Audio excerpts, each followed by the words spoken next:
नमस्कार, आप सभी का बहुत बहुत स्वागत है लर्निफाई आईक्यू के यूट्यूब चैनल पर। माय नेम इज मेघना and we are starting a new topic that is biotechnology. तो यहाँ पर हम बायोटेक्नोलॉजी के डिफरेंट एस्पेक्ट्स को कवर करने वाले हैं। उसकी डेफिनेशन क्या है, what are the various applications, ठीक है, and what are the recent innovations which have been taken place in the field of biotechnology. ये सारी चीजें हम कवर करने वाले हैं। एप्लीकेशंस की अगर हम बात करें तो हम यहाँ पे पढ़ेंगे कि ये किस किस सेक्टर्स में यूज किया जा रहा है। हेल्थ एंड मेडिसिन वाले सेक्टर में, ठीक है, एग्रीकल्चर सेक्टर में, इंडस्ट्रियल सेक्टर में और हॉर्टिकल्चर में। तो ये सारी एस्पेक्ट्स हम कवर करने वाले हैं हमारे इस टॉपिक में, जिसके अपकमिंग लेक्चर्स में आपको ये सारी चीजें देखने के लिए मिलेंगी। तो क्वेश्चन आता है कि हम क्या क्या चीजें कवर करने वाले हैं और क्या देखने वाले हैं। So to give you clarity, let's take a look in the table of contents कि हम क्या क्या चीजें कवर करने वाले हैं।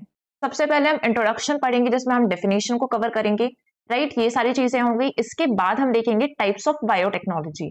कि बायोटेक्नोलॉजी तो एक है, लेकिन अगर हम उसको अलग अलग एरियाज में अप्लाई करते हैं या अलग अलग सेक्टर्स में यूज कर रहे हैं तो उसके हिसाब से उसके टाइप्स बन जाते हैं, और इन सारी चीजों को हम कवर करेंगे। न्यू टेक्नोलॉजीज पढ़ेंगे जहां पे we will come across a number of terms जिनके बारे में आपको पता होना चाहिए, और इसमें आपको अवेयरनेस होनी चाहिए। अगर आपने सुने हैं, नहीं भी सुने हैं, तो आप बहुत अच्छे से इन टर्म्स के बारे में जान जाएंगे। ठीक है, अभी ये टेबल ऑफ कंटेंट हालांकि अधूरा है, लेकिन आगे आने वाले टाइम पर हम सारी चीजें कवर करेंगे तो आपको टेबल ऑफ कंटेंट्स में सारी चीजें मिल जाएंगी जो हम लेक्चर्स में कवर करने वाले हैं, राइट। तो चलिए शुरुआत करते हैं आज के लेक्चर के साथ। सबसे पहले हम समझेंगे कि बायोटेक्नोलॉजी टर्म आया तो है, लेकिन इसका मतलब क्या होता है। तो अगर आपने अपने स्कूल लेवल पर संधि विच्छेद पढ़ा है तो वैसे ही हम इसका विच्छेद कर लेते हैं यहाँ पर, और ये क्या हो जाएगा, आपका बायो प्लस टेक्नोलॉजी हो जाएगा। ठीक है, so bio is related with living organisms या उनके कंपोनेंट से रिलेटेड है, और टेक्नोलॉजी शब्द का अर्थ तो आप अच्छे से जानते हैं, इतनी टेक्नोलॉजी आप यूज कर ही रहे हैं। ठीक है, सो बायोटेक्नोलॉजी एक ऐसा फील्ड है जहां पे लिविंग ऑर्गेनिजम्स, ठीक है, जहां पे लिविंग ऑर्गेनिजम्स या उनके कंपोनेंट्स को यूज किया जाता है ताकि हम ऐसे प्रोडक्ट्स डेवलप कर सके, ऐसी टेक्नोलॉजीज डेवलप कर सकें जो हमारी डेली लाइफ को इम्प्रूव कर दे। ठीक है, या कॉमनली हमारी लाइफ को इम्प्रूव करने के लिए जो लिविंग ऑर्गेनिजम्स या उनके कंपोनेंट्स यूज करके हम प्रोडक्ट बना रहे हैं या टेक्नोलॉजीज बना रहे हैं, उसको हम क्या बोलते हैं, बायोटेक्नोलॉजी कहते हैं। आई होप ये चीज आपको क्लियर हुई हो। ठीक है, अब हम इसके एप्लीकेशन को समझेंगे कि कहां पर अप्लाई किया जा रहा है।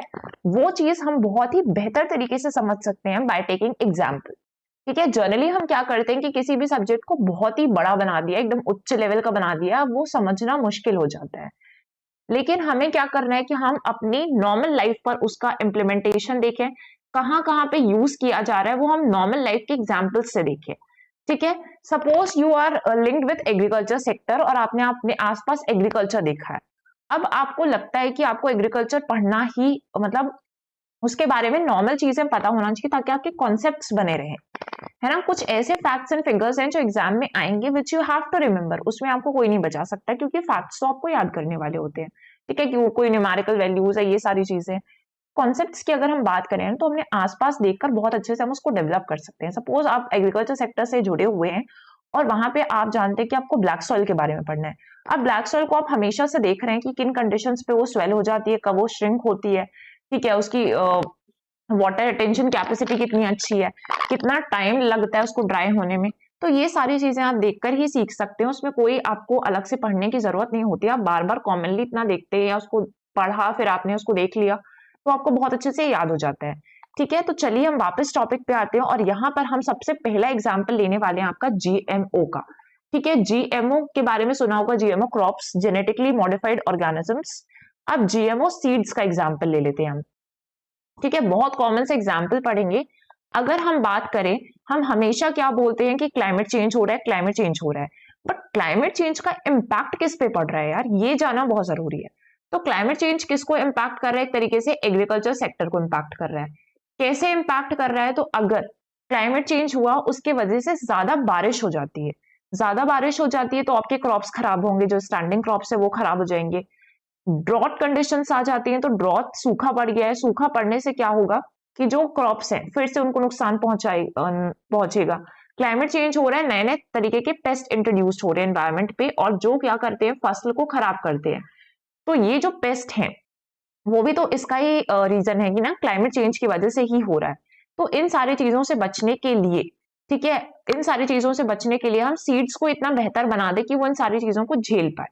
तो इसके लिए साइंटिस्ट ने क्या तरीका ढूंढा कि वो क्या करते हैं, जैसे फॉर एग्जाम्पल यहाँ पर आपका एक बीज ले लिया, ये आपका एक सीड है, ठीक है। अब आप सीड को इतना केपेबल बना दो कि उसमें ऐसी क्रॉप्स आए जो इन सारी चीजों से फाइट कर सकती हैं। तो जो भी साइंटिस्ट इनमें एक स्पेसिफिक ट्रेट इंट्रोड्यूस करना चाहते हैं, जैसे कि ये जो सीड है वो पेस्ट रेसिस्टेंट हो, ठीक है, या फिर ड्रॉट को टॉलरेट कर पाए तो ड्रॉट टॉलरेंट हो, ये सारी चीजें इंट्रोड्यूस करनी होती है। तो वो क्या करते हैं, आसपास के एनवायरमेंट पे या कहीं पर भी ऐसा ऑर्गेनिज्म ढूंढते हैं, ठीक है, ये ऑर्गेनिज्म है और ये आपका सीड है। अब इसके अंदर इंट्रोड्यूस करना है कुछ ना कुछ, तो ऐसे ऑर्गेनिजम्स को ढूंढेंगे आसपास के एनवायरमेंट पे जो कि ड्रॉट टॉलरेंट हो, उनके अंदर एक ऐसा ट्रेट हो कि वो ड्रॉट कंडीशंस पे रह पा रहे हो, या आसपास पेस्ट उन पे अटैक कर रहे हैं लेकिन वो उसको भी झेल पा रहे हैं, उसको रेसिस्ट कर पा रहे हैं। तो क्या ऐसे ऑर्गेनिजम्स को ढूंढ के सीड के अंदर डाल देना है? बिल्कुल नहीं, ऐसा तो नहीं करना है। तो क्या किया जाता है, इन ऑर्गेनिजम्स को ढूंढा, उनके स्पेसिफिक ट्रेट्स को पहचाना, उसमें से एक स्पेसिफिक जीन को जिसकी वजह से उसके अंदर ये क्वालिटी आई है कि वो ड्रॉथ को टॉलरेट कर पा रहा है, वो जीन इसमें से सेपरेट आउट किया जाता है, उसको आइसोलेट किया जाता है और फिर इस जीन को यहाँ पर इंसर्ट किया जाता है, ठीक है। जैसे कि अगर हम मोस्ट कॉमनली देखें, आपने बीटी कॉटन, बीटी कॉर्न, इन सब का नाम सुना होगा। वहां पे क्या यूज होता है, बैक्टीरिया यूज होता है विच इज बैसिलस थरंगजेनेसिस, ठीक है। तो उसके एक स्पेसिफिक जीन को निकाल के इसमें इंसर्ट किया होता है और ये नेचुरल इंसेक्टिसाइड की तरह काम करने लगता है। फिर अब ये जो एक सीड बन चुका है, इसी की मल्टीपल कॉपीज बनाई जाएंगी विच इज जीन क्लोन, या फिर आपका जो जीन आपने निकाला है तो वो आप हर बार हर ऑर्गेनिज्म से निकालने जाएंगे कि भाई मैंने एक बीज बनाया, दूसरे ऑर्गेनिज्म को मारता हूं, उससे लेकर आऊंगा, नहीं, ठीक है। सिर्फ मारना भी नहीं है, उसके जीन को निकालना है। तो यहाँ पे हम क्या करेंगे, इस जीन की क्लोनिंग कर देंगे, मल्टीपल कॉपीज बनाएंगे। ये जो क्लोन जीन है, एक ही नई चीज चाहिए कि सिर्फ ये ड्रॉट रेसिस्टेंट हो। अगर ये प्लांट के अंदर, इससे कोई प्लांट बन रहा है, जर्मिनेट हो रहा है, तो उसके बाद वो ग्रो कैसे करेगा थ्रू आउट द लाइफ, जब तक उसकी ग्रेनिंग स्टेज है, राइपनिंग स्टेज है, वो सारे प्रोसेसेस को कैसे कैरी आउट करने वाला है, ये चीज भी ऐड करने के लिए हम कुछ एडिशनल कंपोनेंट्स इसमें ऐड करते हैं इस सीड में। फाइनली एक सीड बन गया है, जीन, जो भी जीन हमने तैयार किया था उसका इंसर्शन हमने इसके अंदर कर दिया है। और जीन का जब इंसर्शन किया जाता है तो क्लोन्ड जीन को प्लांट के डीएनए में डाला जाता है। इसको हम क्या कहते हैं, जेनेटिक इंजीनियरिंग टर्म आपने सुना होगा, ठीक है। तो जेनेटिक इंजीनियरिंग करना मीन्स किसी चीज को इंजीनियर्ड कर रहे हैं और जेनेटिक जीन एडिट कर रहे हैं, उसके अंदर जीन डाल रहे हैं, तो ये टर्म क्लियर हो जाता है। इसके बाद क्या किया जाता है, रीजनरेशन किया जाता है कि अगर इंसर्शन कर दिया तो प्लांट टिश्यू को एक सिलेक्टिव मीडियम पे डाला जाएगा ताकि वो ग्रोथ को प्रमोट करे, ठीक है, उसके पर्टिकुलरली बहुत अच्छे से ग्रो कर पाए, और इस तरीके से हम और भी न्यू जीन्स बना पाए या नए सीड्स बना पाए। फिर टेस्टिंग वगैरह की जाती है, और टेस्टिंग के बाद, टेस्टिंग तो एक इंपॉर्टेंट स्टेज है, उसके बाद आता है कि अगर कमर्शियल लेवल पे जाना है तो रेगुलेटरी अप्रूवल दिया जाता है, ठीक है। रेगुलेटरी अप्रूवल में क्या टर्म्स देखे जाते हैं कि क्या जो भी आपने चीज बनाई है, जो भी आपने बायोटेक्नोलॉजी क्रिएट की है, is it useful for human consumption, it is beneficial, और ये किसी तरीके से उसको हार्म नहीं कर रहा है ह्यूमंस को। तो पहले चेक किया जाएगा ह्यूमन कंजम्पशन, उसके बाद हम ये भी देखते हैं कि एनवायरमेंट को कहीं किसी भी तरीके से हार्म तो नहीं कर रहा है। अगर बात आती है एनवायरमेंट की, तो आपने एक टर्म सुना होगा GEAC, ठीक है, which is genetic engineering appraisal committee. ये आता है आपका एनवायरमेंट प्रोटेक्शन एक्ट 1986, ठीक है, जो एनवायरमेंट मिनिस्ट्री उसके अंदर आता है। अब यहाँ से क्लियरेंस लेनी पड़ती है कि क्या it is good for environment, जो प्रोडक्ट आपने बनाया है वो सही है कि नहीं। तो ये सारी चीजें एनवायरमेंट क्लियरेंसेस लेने के लिए की जाती है। तो हमने एक एग्जांपल देख लिया आपका GMO क्रॉप्स, किस तरीके से वो बायोटेक्नोलॉजी का एक एग्जांपल है। इसके अलावा और एग्जाम्पल देखना चाहते हैं क्या, बिल्कुल देख लेते हैं हम, ठीक है।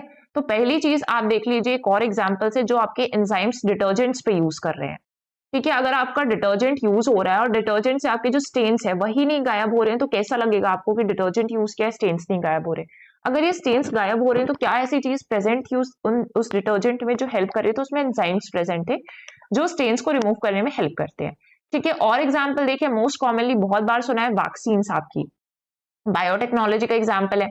और क्या होता है, तो इंसुलिन, जो आपका इंसुलिन फॉर्म किया जाता है, इंसुलिन का प्रोडक्शन किया जाता है, ठीक है, डायबिटिक मैनेजमेंट के लिए किया जाता है। और इंसुलिन, जिनको बहुत ज्यादा लेवल पे डायबिटीज होगा, कुछ लोग एक बार इंसुलिन इंजेक्शन लेते हैं दिन में, कुछ लोग 2 बार भी लेते हैं। तो ये सारे जो एग्जाम्पल्स है, ये आपकी बायोटेक्नोलॉजी ही है। ठीक है, तो इतना आई होप क्लियर हुआ हो आपको। तो चलिए आ जाते हैं, टाइप्स देखते हैं बायोटेक्नोलॉजी के, कितने टाइप्स में इसको डिवाइड किया गया है। तो कैसे हमने देखा कि एक बायोटेक्नोलॉजी जो सेक्टर है ना, उसके वाइड रेंज ऑफ एप्लीकेशन है, बहुत सारे अलग अलग एरियाज हैं जहां पर वाइडली वो अप्लाई किया जा रहा है। तो अलग अलग फील्ड्स में जिस तरीके से वो अप्लाई किया जा रहा है, वेरियस फील्ड्स में, उसके हिसाब से हमने क्या बना दिए, इसके टाइप्स बना दिए। तो कमिंग टू द टाइप्स, सबसे पहले आप जानिए व्हाट इज रेड बायोटेक्नोलॉजी। ठीक है, रेड बायोटेक्नोलॉजी, रेड क्या होता है, खतरे का निशान होता है। ठीक है, it is a sign of danger. अब खतरे का निशान कब आता है, जब किसी भी व्यक्ति को कोई भी डिसीज हो गई है, किसी भी पर्सन कोई डिसीज से इन्फेक्ट हो गया है, तो क्या होता है, हम रेड कलर चूज कर लेते हैं। तो रेड कलर आपको ऐसे ध्यान रखना है कहां पर यूज हो रहा है, जो मेडिसिन और हेल्थ केयर सेक्टर में बायोटेक्नोलॉजी, उसको हम बोलते हैं रेड बायोटेक। ठीक है, अब एग्जाम्पल ले लेते हैं यहाँ पर। तो हर चीज के हम जितने भी टेक्नोलॉजी के टाइप्स पढ़ेंगे ना, उसमें हम एग्जाम्पल ले लेंगे। तो if you want to note it down, या फिर आप याद रख सकते हैं तो आप याद रख सकते हैं। एग्जाम्पल पे अगर हम देखेंगे, तो मेडिकल एंड फार्मास्यूटिकल एप्लीकेशंस होते हैं रेड बायोटेक्नोलॉजी के।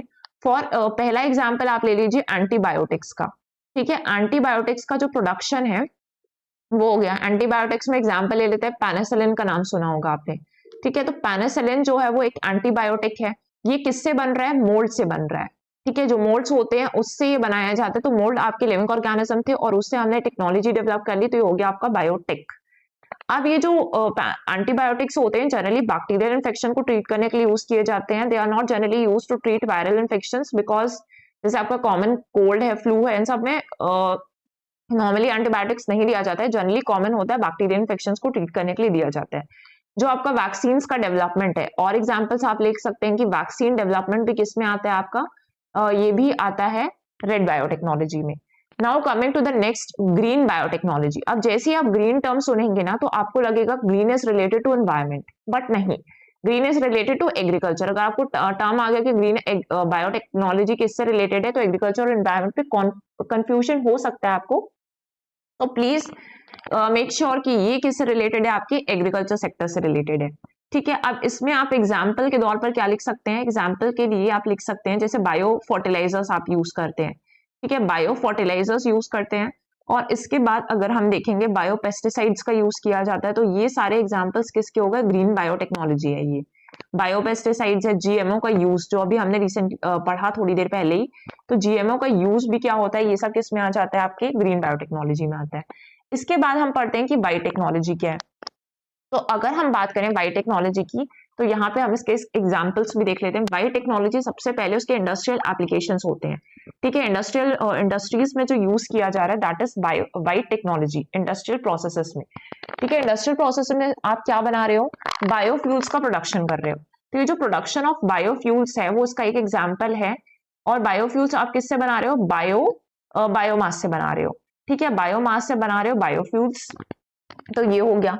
अब कहाँ कहाँ पे यूज हो रहा है बायोफ्यूल्स की, अगर हम बात करें, इथनॉल ब्लेंडिंग जैसे बोला जाता है कि गवर्नमेंट ने क्या किया है, टारगेट्स जो थे 2030 तक के टारगेट्स थे, लेकिन उसको कब कर दिया है 25 तक। 20% इथनॉल ब्लेंडिंग के टारगेट्स थे। ठीक है, पहले हम 2022 तक समथिंग 10% था, फिर 2025 तक क्या कर दिया गया, 20% कर दिया गया। जब आप पेट्रोल, अब how it is making your life easy, ये क्वेश्चन आता है। तो आप जब पेट्रोल पंप पे जाते हैं, ठीक है, आप सिर्फ पेट्रोल के रेट्स पर मत ध्यान दीजिए, बट कि वहां पर लिखा होता है, जिन पेट्रोल पंप्स में कर दिया गया है, वहां पे लिखा रहेगा इथनॉल 20% इथनॉल ब्लेंडिंग लिखा रहेगा। ठीक है, इतना डाल दिया गया है, इतना ब्लेंड कर दिया गया है। तो ये क्या कर रहा है कि शुगर केन के लेफ्ट ओवर से उसमें हमने लिविंग ऑर्गेनिजम्स के साथ ट्रीट किया, और उसको किस में कन्वर्ट कर दिया है, पेट्रोल, जो आपका इथनॉल ब्लेंडेड पेट्रोल है, डीजल है, उसमें कन्वर्ट कर दिया। और इस तरीके से आपकी एवरीडे लाइफ को ईजी कर रहा है। एनवायरनमेंट के लिए भी हम सोच रहे हैं, एनवायरनमेंट के बारे में सोच रहे हैं कि इतना ब्लेंडेड पेट्रोल हम यूज कर सकें। ठीक है, उसके बाद बहुत सारे होते हैं कि इंपोर्ट्स हमारे थोड़े वो जाए, इंपोर्ट्स में हम जितना मनी बाहर भेज रहे हैं। तो ये सारी चीजों के लिए इनिशिएटिव्स लिए गए। अब यहाँ पे देखेंगे ब्लू बायोटेक्नोलॉजी की बात करते हैं। तो blue is related with water, और ये रिलेटेड है आपके मरीन सोर्सेज से। तो मरीन रिसोर्सेज से जो चीज रिलेटेड है उसको हम बोलते हैं ब्लू बायोटेक्नोलॉजी। फॉर एग्जाम्पल्स कुछ ऐसे मरीन रिसोर्सेज को यूज करके बायोफ्यूल्स बनाए जाते हैं। सबसे कॉमन एग्जाम्पल आपका कॉस्मेटिक्स, ठीक है, ये जो कोरियन कॉस्मेटिक्स हैं, इतना सारा वीड्स यूज कर रहे हैं, सी वीड्स यूज करके कॉस्मेटिक्स बनाया, वो बनाया है, तो ये सब किस में आता है, ब्लू बायोटेक्नोलॉजी में आता है, यहाँ पे यूज कर रहे हैं। तो marine and aquatic applications for health होते हैं। इसके बाद आता है grey biotechnology. So grey biotechnology is related with environmental applications, ठीक है। यहाँ पे आप ये याद रखिएगा कि green is related with agriculture और grey is related with environmental applications. Environment पे कैसे होंगे, जैसे बायो रेमिडिएशन के बारे में आपने एनवायरमेंट अगर आपने पढ़ा है तो बायो रेमिडिएशन टर्म सुना होगा। जो बायो रेमिडिएशन की टेक्निक होती है वहां पे माइक्रो ऑर्गेनिजम्स का यूज किया जाता है ताकि जो ऑयल स्पिल्स वगैरह हैं उनको क्लीन किया जा सके, ठीक है। बहुत सारी शिप्स ऑपरेट हो रही हैं तो इतना सारा ऑयल स्पिल इकट्ठा हो जाता है, आपने देखा होगा बहुत सारे ओशंस पे एक पूरी मोटी लेयर काला हो गया है वहां पर पूरा, और एक पूरी मोटी लेयर है ऑयल स्पिल्स की, तो उसको क्लीन करने के लिए जो हम टेक्नोलॉजी यूज कर रहे हैं that is biotechnology, bioremediation technique होती है, ठीक है। Grey biotechnology is related with environment.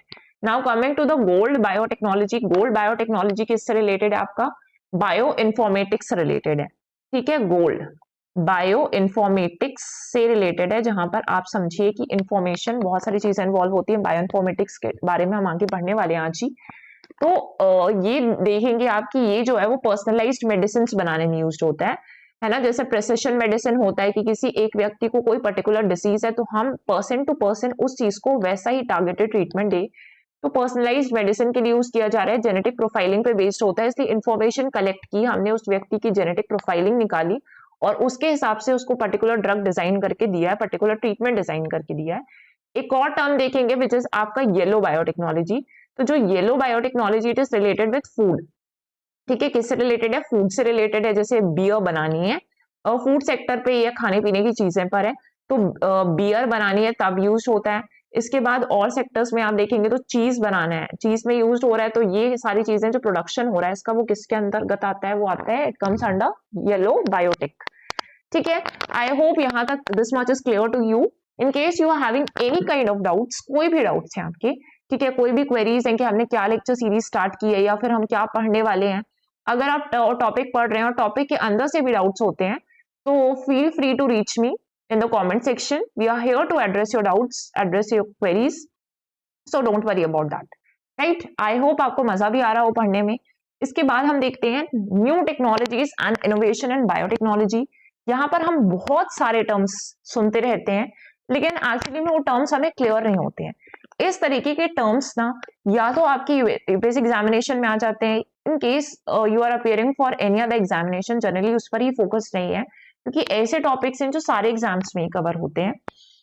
सो आप देखेंगे यहाँ पे क्रिस्पर कैस9 है। तो सबसे पहली जो टेक्नोलॉजी आपने इस पे पढ़ा भी होगा क्योंकि नोबेल प्राइज भी मिला था अभी कुछ 2-3 साल पहले की बात है, ठीक है। तो क्रिस्पर कैस9 ये क्या टेक्नोलॉजी है, it is a gene editing technology और it's a gene editing tool. इस जीन एडिटिंग टूल के दो कंपोनेंट्स होते हैं। सबसे पहले मैं आपको बताती हूँ कि क्रिस्पर का फुल फॉर्म क्या है, तो बस याद रख लीजिए, इसका एक बार सुन लीजिए। Cluster regularly interspaced short palindromic repeats, ठीक है। अब ये एक जीन एडिटिंग टेक्नोलॉजी है जहां पर जो लिविंग ऑर्गेनिजम्स में, ये चीज याद रखिएगा कि लिविंग ऑर्गेनिजम्स के में जो डीएनए प्रेजेंट है, उन डीएनए में अगर कोई स्पेसिफिक मॉडिफिकेशन करनी है ना, कुछ स्पेसिफिक मॉडिफिकेशन करके उस व्यक्ति के अंदर कुछ सुधार करना है, पर्टिकुलर डिसीज से उसको ट्रीट करना है, तो DNA modification is the best thing which you can do. तो ये जो टेक्नोलॉजी है यहाँ पर ये अलाउ करती है कि आप इस डीएनए को प्रिसाइसली मॉडिफाई कर सकें, इसलिए इस टेक्नोलॉजी का यूज किया जाता है। इस टेक्नोलॉजी को थोड़ा सा समझते हैं ब्रीफली। इसके अंदर दो कंपोनेंट्स होते हैं। फर्स्ट कंपोनेंट इज आपका क्या, कैस9 enzyme, and second component is आपका गाइड आरएनए होता है which is known as gRNA, sorry, ठीक है, यहाँ पे जीआरएनए बोलते हैं, तो जी स्टैंड्स फॉर गाइड। अब ये जो कैस9 है ये एक एंजाइम है जो इस टेक्नोलॉजी के अंदर मॉलिक्यूलर सिजर्स की तरह काम करता है, जो आपके डीएनए को स्पेसिफिक लोकेशन में कट करने के लिए हेल्प करता है, ठीक है।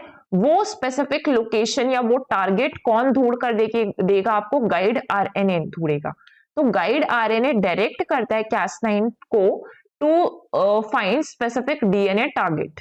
ठीक है, it directs the Cas9 to the specific location in the genome, जिसको एडिटिंग की जरूरत है उस पे ये भेज देगा कि भाई तू जा, मैं तुझे डायरेक्शन दे रहा हूं, अब तेरा काम है आगे। ठीक है, तो आप यहां से देख सकते हैं इस तरीके के विजुअल्स आपको हेल्प करते हैं कि आप बता सके। Cas9 अगर आपसे पूछ लिया क्रिस्पर जो Cas9 टेक्नोलॉजी है उसमें Cas9 क्या है, तो इट्स अ Cas9 क्या है, यहाँ पर एक एंजाइम है। ठीक है, और वो किसकी तरह काम कर रहा है, इसमें मॉलिक्यूलर सीजर की तरह काम कर रहा है। इसके बाद बात आती है गाइड आरएनए, हमने देख लिया दूसरा कंपोनेंट क्या है। तो इस टेक्नोलॉजी के अंदर दो कंपोनेंट्स हैं।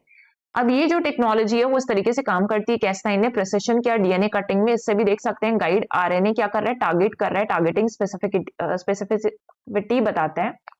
ठीक है, तो ये जो टेक्नोलॉजी है करेंटली इंडिया में यूज होने लग रही है। 2022 से कुछ रेगुलेटरी अप्रूवल्स मिले, उसके बाद से इसका यूज स्टार्ट हुआ।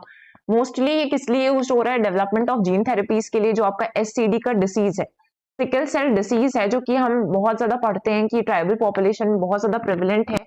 There are different reasons for that. वो सेपरेटली हमने सिकल सेल में शायद पढ़ा भी था, कभी टॉपिक ये वाला डिस्कस किया था तब अगर हम देखेंगे तो इनको ट्रीट करने के लिए जीन थेरेपीज का रिक्वायरमेंट है, और वहां पर हम क्रिस्पर Cas9 टेक्नोलॉजी का यूज कर रहे हैं। ठीक है, अब इसके बाद आ जाते हैं नेक्स्ट पे, दैट वो जो टर्म है, सेकेंड टर्म है आपका सिंथेटिक बायोलॉजी।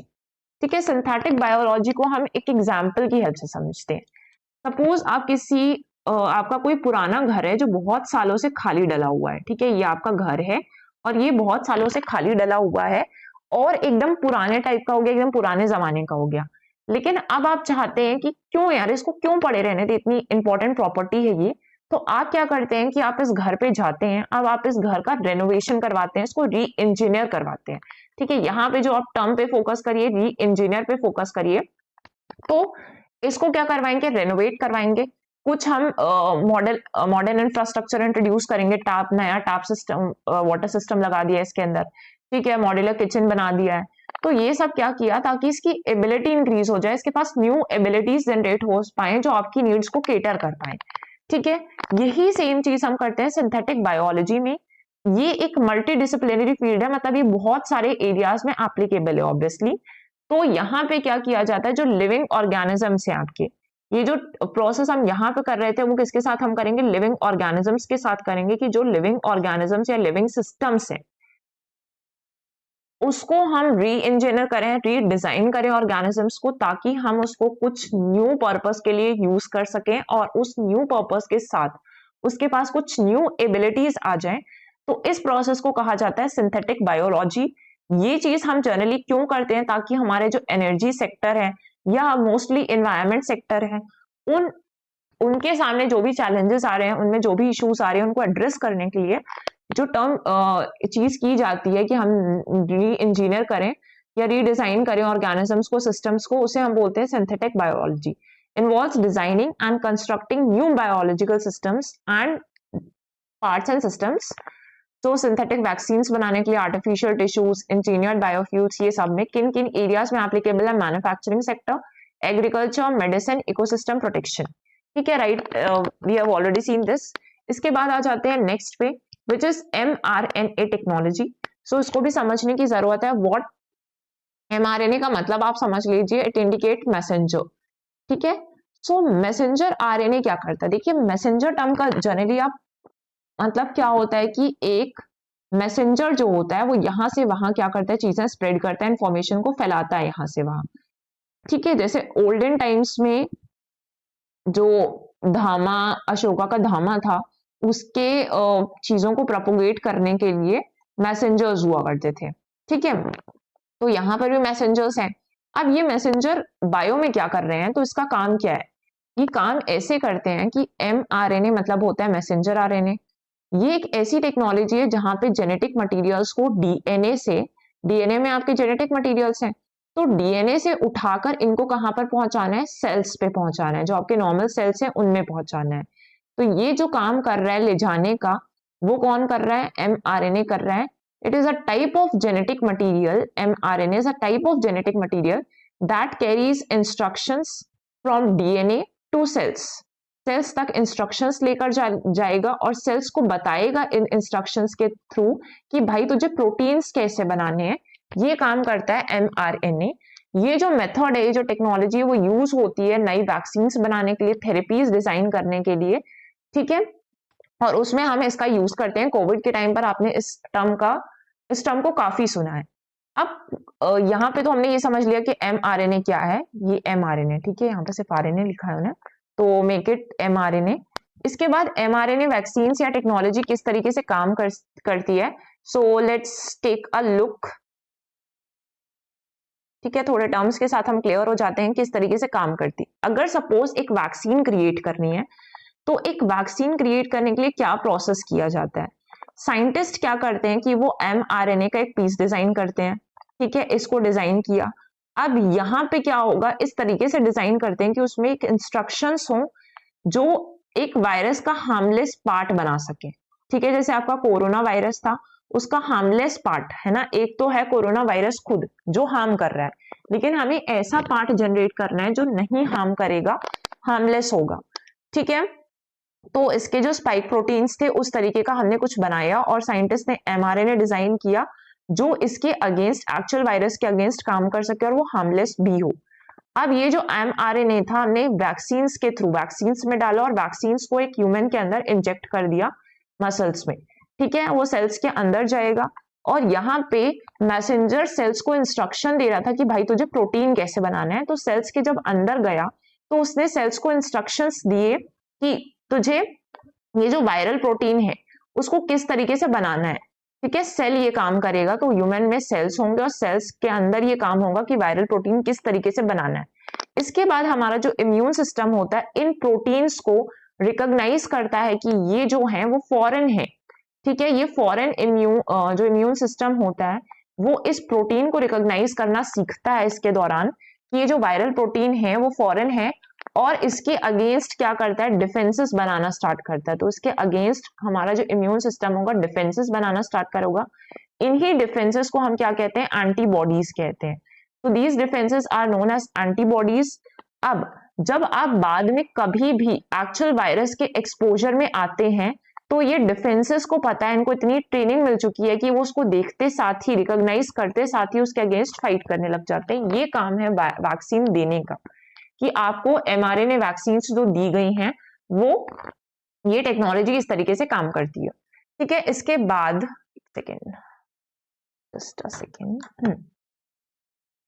इसके बाद आ जाते हैं स्टेम सेल टेक्नोलॉजी पर। अब इस टर्म को भी समझने की हमें यहाँ पे जरूरत है। जो भी टर्म्स आ रहे हैं हम उसको क्लियर करते जाएं ताकि अब जब आपके ऐसे क्वेश्चंस बने। और एक और चीज मैं आपको बताना चाहती हूँ कि जो आपकी mRNA टेक्नोलॉजी होती है ये इसलिए भी बहुत ज्यादा कहाँ चला गया, ये इसलिए भी बहुत ज्यादा यूज पे होती है क्योंकि इसमें एक तो आपको ये चीज याद रखनी है, they don't have live virus, ठीक है। इनमें क्या होता है, लाइव वायरस नहीं होता है, कुछ लाइव एटीन्यूएटेड वैक्सीन भी होती हैं, बट ये आप देखेंगे इनमें लाइव वायरस नहीं होता है, ठीक है। और इसलिए ये सेफर होती है। अगर लाइव वायरस नहीं प्रेजेंट है तो ज्यादा सेफ होती हैं। इम्यून सिस्टम बहुत अच्छा डेवलप करती हैं, स्ट्रॉन्ग इम्यून रिस्पॉन्स स्टिमुलेट करती हैं जो इन्फेक्शन से फाइट ऑफ कर सकता है। स्पीड भी अच्छी होती है कि जो ट्रेडिशनल वैक्सीन को बनाने में जितना टाइम लगता है उससे काफी ज्यादा पहले हम इन वैक्सीन को बना सकते हैं जो आपकी mRNA टेक्नोलॉजी को यूज करके जो वैक्सीन क्रिएट होती हैं। तो ये कुछ फैक्ट्स हैं जो आपको याद रखने हैं, ठीक है, ये किस तरीके से काम करता है। इसके बाद आ जाते हैं स्टेम सेल टेक्नोलॉजी पे। स्टेम सेल्स की बात करें तो स्टेम सेल्स जैसे आपके बाकी सेल्स होते हैं बॉडी में उसी तरीके से स्टेम सेल होता है, बट स्टेम सेल बाकी सेल से थोड़ा स्पेसिफिक होता है। Special cells in our body जो अलग टाइप के सेल्स में, डिफरेंट टाइप्स के सेल्स में ग्रो कर सकते हैं, उनके पास इतनी एबिलिटीज है कि वो डिफरेंट सेल्स में ग्रो कर सकते हैं, इसलिए उनको क्या कहा जाता है, स्टेम सेल्स कहा जाता है, ठीक है। अब इनकी कौन कौन सी एबिलिटीज है जिसके लिए काफी पॉपुलर और फेमस है, काफी वाइड एरियाज ऑफ एप्लीकेशन हो जाते हैं। एक तो इनकी क्वालिटी होती है या ट्रेट होता है इसमें सेल्फ रिन्यूअल का, ठीक है। एबिलिटी होती है कि ये अपने आप की बहुत सारी कॉपीज बना सकते हैं, ठीक है। कॉपीज बनाने की जो मल्टीपल कॉपीज बनाने की एबिलिटी होती है पहला ये, और दूसरी जो एबिलिटी होती है इसके अंदर वो होता है डिफरेंशिएशन की एबिलिटी, ठीक है। डिफरेंशिएशन की एबिलिटी क्या होती है इसके अंदर कि ये अपने आप को अलग अलग टाइप्स ऑफ सेल्स में कन्वर्ट कर सकते हैं, जैसे कि मसल सेल्स में टर्न हो सकते हैं, नर्व सेल्स में, ब्लड सेल्स में टर्न हो सकते हैं, तो they can differentiate themselves by converting या turning them into different types of cells. ठीक है, अब ये किस में काम आता है? तो ये आता है जनरेटिव रीजनरेटिव मेडिसिन में, जहां पर स्टेम सेल्स का यूज किया जा रहा है ताकि डैमेज टिश्यूज को और डीजेनरेटिव डिजीजेस को ट्रीट किया जा सके। तो हम यहाँ पे टाइप समझ लेते हैं। तो बेसिकली 3 तरीके के स्टेम सेल्स के बारे में हम पढ़ते हैं, embryonic stem cells, adult stem cells और इंड्यूस्ड प्लोरिपोटेंट स्टेम सेल। तो सबसे पहले अगर एम्ब्रियो का टर्म आप समझते हैं, एम्ब्रियो कहाँ पर होता है? ये अर्ली स्टेजेस होती है जहां पर भी एक मल्टी सेल्युलर ऑर्गेनिज्म जैसे प्लांट, ह्यूमंस, ठीक है, ये सब ग्रो कर रहे हैं, एनिमल्स हैं, तो उनमें अर्ली स्टेज होता है कि फर्टिलाइजेशन हुआ आपके एग्स और स्पर्म्स के बीच में, और फर्टिलाइजेशन होने के बाद से जो स्टेजेस फॉर्म होती है, जाइगोट आएगा, फिर आता है ब्लास्टोसाइट बनता है, फिर उसके बाद से एम्ब्रियो डेवलप होता है। तो जो एम्ब्रियो होता है, अब एम्ब्रियो जो एम्ब्रियोनिक स्टेम सेल्स कहाँ से बन रहे हैं? एम्ब्रियो से बनते हैं, और वो किसी भी टाइप ऑफ बॉडी सेल पे कन्वर्ट हो सकते हैं, they can become any type of cell in the body. So pluripotent होते हैं and can differentiate into nearly any cell type में डिफरेंशिएट हो सकते हैं, जो कि सुटेबल है कि डाइवर्स एप्लीकेशंस हो सके इसके लिए, इसलिए कन्वर्जन इसका काफी बेनिफिशियल होता है। इसके बाद आ जाते हैं आपके इंड्यूस्ड प्लोरिपोटेंट स्टेम सेल्स। इन टर्म्स के साथ ही हम इसको कवर करेंगे। ये जो होते हैं आपके जैसे स्किन सेल्स है, फॉर एग्जांपल स्किन सेल्स या रेगुलर जो आपके, एक सेकेंड ना, जो पहले मैं आपको ये समझाती हूँ, एडल्ट स्टेम सेल्स। तो जो एडल्ट स्टेम सेल्स होते हैं ना, वो रेगुलर एडल्ट सेल्स हैं, जैसे स्किन सेल्स हो गए। अब ये साइंटिस्ट जो हैं, इसको वापस से किस में कन्वर्ट कर सकते हैं? स्टेम सेल्स में चेंज कर सकते हैं। तो जो स्किन सेल्स है, अगर उसको स्टेम सेल्स में चेंज किया जा सकता है, तो वो आ गए आपके एडल्ट स्टेम सेल्स होते हैं। अब यहाँ पे क्या होगा, ये जो है, ये इनके पास इतनी एबिलिटीज होती है एडल्ट स्टेम सेल्स में कि डिफरेंट टाइप्स ऑफ सेल्स में कन्वर्ट हो सकते हैं। ठीक है, limited to specific tissues types, ideal for targeted therapies के लिए आइडल होते हैं। इसके बाद अगर हम देखेंगे तो एडल्ट सेल हो गए, मल्टीपोटेंट है ये भी, ये वाले प्लूरीपोटेंट थे। इसके बाद मल्टीपोटेंट जो स्टेम सेल्स होते हैं ना, बेसिकली वो लिमिटेड कॉपीज बना सकते हैं। तो ये वाले अगर मल्टीपोटेंट है तो वो लिमिटेड कॉपीज बनाएंगे, प्लूरीपोटेंट जो होते हैं वो बहुत सारी कॉपीज बना सकते हैं। ये आपको डिफरेंशिएशन याद रखना है, थोड़ा सा इसको क्लियर कर लीजिए, अगर मैंने गलत बोल दिया है तो अब इसको क्लियर कर लीजिए कि मल्टीपोटेंट होंगे वो limited number of cell types में चेंज हो सकते हैं, और जो प्लूरीपोटेंट है वो many different types of cells में चेंज हो सकते हैं। ठीक है, इंड्यूस्ड प्लूरीपोटेंट सेल्स हो गए, और ये हमने 3 टाइप्स देखे। इसके बाद आता है कि स्टेम सेल टेक्नोलॉजी कहाँ कहाँ पर अप्लाई होती है, तो ड्रग डेवलपमेंट पे होगी। जो ब्लड डिसऑर्डर्स हैं, बेसिकली आपके जो ल्यूकीमिया वगैरह हैं, ब्लड कैंसर्स हो गए, उसमें अनहेल्दी ब्लड सेल्स को हेल्दी वन से रिप्लेस किया जाता है इसी सेल टेक्नोलॉजी का यूज करके। और ऑब्वियसली बहुत कॉस्टली अभी तो मतलब इतना कुछ लग रहा है तो कॉस्टली तो होगी। डिसीज मॉडलिंग होती है, इसके बाद रीजनरेटिव मेडिसिन में यूज किया जाता है, डैमेज टिश्यूज को रिपेयर करता है। तो इन सारी कंडीशंस के लिए ये इसके एप्लीकेशंस हो गए। इसके बाद आ जाते हैं नेक्स्ट टर्म समझते हैं, बायो प्रिंटिंग क्या। बायो प्रिंटिंग या 3D प्रिंटिंग आपने पहले, 3D प्रिंटिंग तो आपने पढ़ी है, इसको हम एडिटिव मैन्युफैक्चरिंग के नाम से भी जानते हैं। एक होता है दूसरा आपका सब्सट्रैक्टिव मैन्युफैक्चरिंग, बट वो ट्रेडिशनल लाइंस पे होता है। यहाँ पर अगर हम देखेंगे एडिटिव मैन्युफैक्चरिंग या 3D टर्म को, तो जिस टेक्निक्स में, जिस टेक्नोलॉजी में 3D प्रिंटिंग टेक्निक्स को बायोलॉजिकल मटेरियल्स के साथ कंबाइन किया जाता है ताकि हम नए living tissue like structures create कर सकें, ठीक है, उसको हम क्या बोलते हैं? बायो प्रिंटिंग बोलते हैं।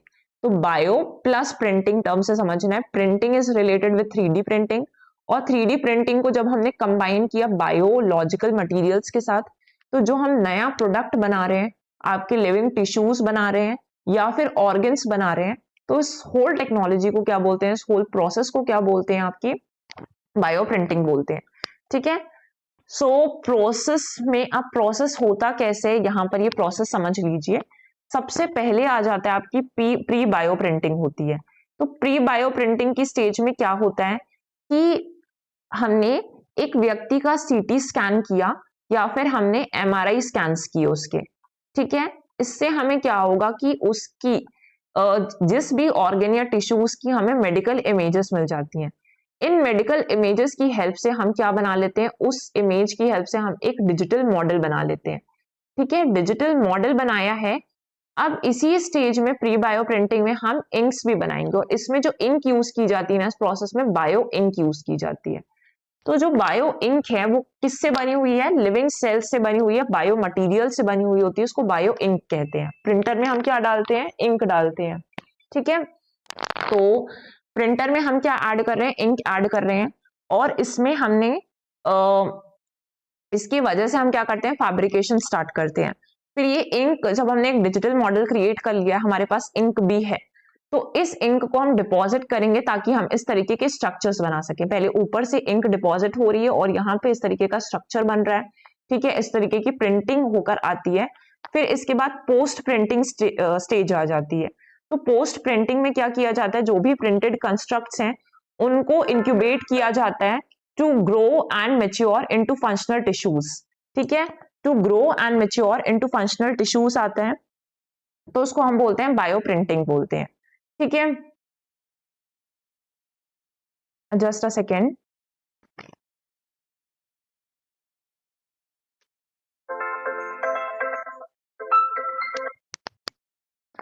तो हम इसे क्या बोलते हैं? बायो पोस्ट प्रिंटिंग हो गया यहाँ पर, ठीक है। इसके बाद क्या आ जाता है आपका? इसके बाद नेक्स्ट टर्म है bio informatics and bio AI in biotechnology. तो जो बायो इन्फॉर्मेटिक्स एक इंटरडिसिप्लिनरी फील्ड है जो कंबाइन करता है biology, computer science, mathematics and statistics को, ताकि एनालाइज कर सके एंड इंटरप्रीट कर सके कॉम्प्लेक्स बायोलॉजिकल डेटा को, ठीक है। सो इंटरडिसिप्लिनरी फील्ड है ऐसा। और ये कहाँ कहाँ पर आप क्या कर रहे हो? बहुत सारा डेटा भी चाहिए आपको। बायोलॉजी वैसे भी कॉम्प्लेक्स, मतलब बायोलॉजी वैसे भी कॉम्प्लेक्स है यार, तो उससे जो डेटा निकलेगा वो भी तो इतना कॉम्प्लेक्स है। अब अगर आपको मेडिसिन की फील्ड पे अप्लाई करना है, कोई ड्रग डिस्कवरी करनी है, तो आपको बहुत सारा कॉम्प्लेक्स बायोलॉजिकल डेटा पढ़ना पड़ेगा कि किस तरीके से अलग अलग जेनोम है, जेनोम सिक्वेंसिंग करना है, ये सब करना कैसे किया जाता है, वो सारे जो एरिया आता है दैट इज बायो इन्फॉर्मेटिक्स, ठीक है। बायो इन्फॉर्मेटिक्स होता है और ये कंट्रीब्यूट करता है डेवलपमेंट ऑफ स्ट्रॉन्ग, जैसे अगर एग्रीकल्चर सेक्टर में भी ले गए तो एग्रीकल्चर सेक्टर में भी स्ट्रॉन्गर क्रॉप्स बनानी है जो रेसिस्टेंट टू ड्रॉट हो या इंसेक्ट या पेस्ट को रेसिस्ट कर सके, तो उसके लिए हम क्या यूज करते हैं? बायो इन्फॉर्मेटिक्स सेक्टर कहलाता है वो। वेस्ट मैनेजमेंट करना है तो उसमें आता है, ठीक है। की कंपोनेंट्स क्या है बायो इन्फॉर्मेटिक्स में? Data management, collection of data, storage, retrieval करना, सॉफ्टवेयर का डेवलपमेंट करना, टूल क्रिएट करेंगे, विजुअलाइजेशन करेंगे, ठीक है। और एनालाइज करते हैं, एनालिसिस टेक्निक भी होती है, तो उसमें क्या यूज किया जाता है? एनालिसिस टेक्निक भी यूज की जाती है। तो ये हो गया आपका बायो इन्फॉर्मेटिक्स। इसके बाद अगर हम यहाँ तक देखें, एक बार हम टेबल ऑफ कंटेंट्स पे जाते हैं, हमने क्या क्या चीजें आज कवर की हैं, तो ये सारी चीजें हमने कवर की ऑलरेडी। इसके बाद आज हमने कवर किया CRISPR-Cas9 के बारे में। मेक श्योर कि आप इसका रिविजन कर लें, क्योंकि रिविजन हेल्प्स यू टू मतलब बहुत टाइम तक आप रिटेन कर पाते हैं ना। सो सिंथेटिक बायोलॉजी आती है, mRNA टेक्नोलॉजी आएगा, स्टेम सेल टेक्नोलॉजी आती है, बायो प्रिंटिंग हमने पढ़ लिया आज, ठीक है। बायो इन्फॉर्मेटिक्स पढ़ लिया, एआई एंड बायोटेक पढ़ लिया। अब ये जो बाकी की चीजें हम नेक्स्ट लेक्चर में कवर करेंगे, आज के लेक्चर में इतना ही रखते हैं, ठीक है। काफी ज्यादा बड़ा भी एक साथ नहीं पढ़ना है, क्योंकि बहुत सारे टर्म्स है, आराम से पढ़ेंगे। तब तक आप ये वाला लेक्चर देखकर इसको रिवाइज कर लीजिए। कुछ भी आपको पूछना है तो please you are free to ask, please comment करके हमसे आप पूछिए अपने क्वेश्चंस। अगर आपको कुछ सजेशंस देने हैं तो यू आर मोस्ट वेलकम कि आप अपने सजेशंस भी हमारे साथ शेयर कर सकते हैं related to the topics, related to the channel, और आपको क्या चीज पढ़नी है ये हमारे साथ आप डेफिनेटली शेयर कर सकते हैं। सो आज के लिए इतना ही। Thank you everyone.